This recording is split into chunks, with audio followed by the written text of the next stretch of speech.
امام علی علیہ السلام کی خدمت میں ایک شخص آیا، عرض کرنے لگا، یا علی، موت کے آخری وقت جب موت قریب ہو اس وقت کیا ہوتا ہے؟ یہ کہنا تھا۔ امام علی علیہ السلام نے فرمایا، اے شخص، یاد رکھنا، جب انسان کی زندگی پوری ہونے لگتی ہے، موت کا وقت آ جاتا ہے، تو اس وقت انسان کے وجود میں بغاوت پیدا ہو جاتی ہے۔ تو وہ شخص کہنے لگا، یا علی، کون سی بغاوت؟ امام علی علیہ السلام نے فرمایا، اے شخص، یاد رکھنا، جو اللہ کی نعمتیں اللہ نے انسان کو عطا کی ہیں، وہ سب اس انسان کی باتیں ماننا چھوڑ دیتی ہیں، اور اس کا جسم صرف ایک گوشت کا لوتھڑا بن جاتا ہے۔ انسان کی روح جسم میں اپنے آپ کو اکیلا محسوس کرنے لگتی ہے۔ اس وقت انسان کو یہ محسوس ہوتا ہے کہ یہ میرا ہی جسم میری بات کیوں نہیں مان رہا۔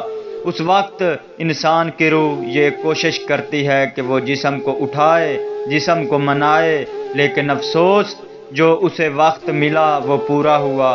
ابھی انسان اسی کیفیت میں ہوتا ہے کہ اتنی دیر میں موت کا فرشتہ آ جاتا ہے۔ جیسے ہی انسان موت کا فرشتہ دیکھتا ہے تو وہ سمجھ جاتا ہے کہ اب یہ میرا جسم میری بات نہیں مانے گا۔ امام علی علیہ السلام نے فرمایا، اس وقت انسان کے وجود سے انسان کا نقاب اتر جاتا ہے۔ تو وہ شخص کہنے لگا، یا علی، کون سا نقاب؟ امام علی علیہ السلام نے فرمایا، اے شخص، یاد رکھنا، اعمال کا نقاب۔ اس دنیا میں بہت سے لوگ ایسے ہوتے ہیں جو دنیا کو دکھانے کے لیے اچھے بننے کی کوشش کرتے ہیں، لیکن ان کے اندر کا شیطان چھپا ہوتا ہے۔ اور کچھ لوگ ایسے بھی ہیں جسے دنیا برا سمجھتی ہے، لیکن وہ انسان دنیا کا نیک بندہ ہوتا ہے، لیکن انسان اصل میں نیک ہوتا ہے، اور اس کے اعمال اور اس کی روح دماغ میں گھومتی رہتی ہے۔ اسے کہنے لگتے ہیں، اس فرشتے کو دیکھ کے گھبراؤ نہیں، کیونکہ اس فرشتے کو اسی خدا نے بنایا ہے جس کی عبادت تم ساری زندگی کرتے رہے۔ کہہ دو کہ تو اسی اللہ کو مانتا ہے، کہہ دو کہ تو اسی رسول پہ ایمان لایا ہے جس پر ایمان یہ فرشتہ بھی رکھتا ہے۔ اس وقت ایمان والا انسان یہ بھی کہتا ہے کہ اللہ کے سوا کوئی معبود نہیں، اور حضرت محمد صلی اللہ علیہ وسلم اس کے رسول ہیں۔ یہ سن کر موت کا فرشتہ مسکرانے لگتا ہے اور سمجھ جاتا ہے کہ یہ بندہ مومن ہے، اور اس کی روح ایسے نکلتی ہے جیسے کوئی انسان گلاب کی خوشبو محسوس کرتا ہے۔ لیکن افسوس، اگر انسان عبادت دنیا کو دکھانے کے لیے کرتا رہا، لیکن حقیقت میں وہ انسان اللہ اور اس کے رسول پہ ایمان ہی نہیں رکھتا تھا، اس وقت انسان کے بد اعمال شیطان کی شکل اختیار کرنے لگتے ہیں اور کہنے لگتے ہیں کہ میں کامیاب ہو گیا، میں نے تمہیں گمراہ کر دیا تھا، تو ساری زندگی بھر میرے کہنے پر اپنی خواہشات کے پیچھے بھاگتا رہا۔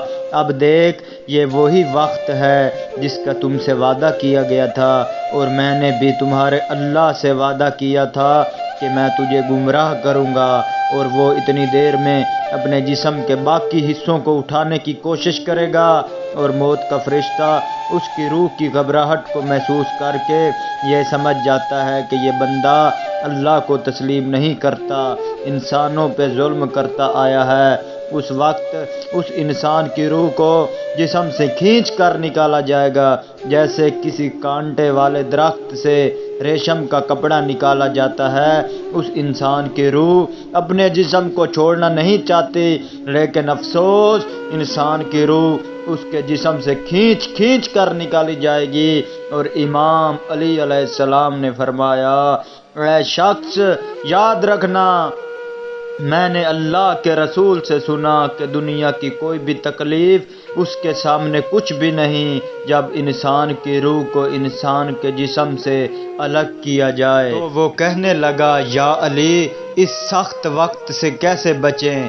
امام علی علیہ السلام نے فرمایا، اے شخص، یاد رکھنا، اپنے نفس کو پاک رکھنے کا عمل، اپنے آپ کو گناہوں سے بچانے کا عمل، کسی کا دل نہ دکھانے کا عمل۔ اے شخص، جو اپنے آپ کو بار بار حقیر سمجھتا ہے، تکبر سے اپنے آپ کو بچانے کی کوشش کرتا ہے، اپنی خواہشات کو دوسرے انسان کی ضرورتوں پہ قربان کرتا ہے، وہ اس وقت مطمئن ہوگا اور اس کی روح ایسے نکلے گی جیسے آٹے سے بال نکلتا ہے۔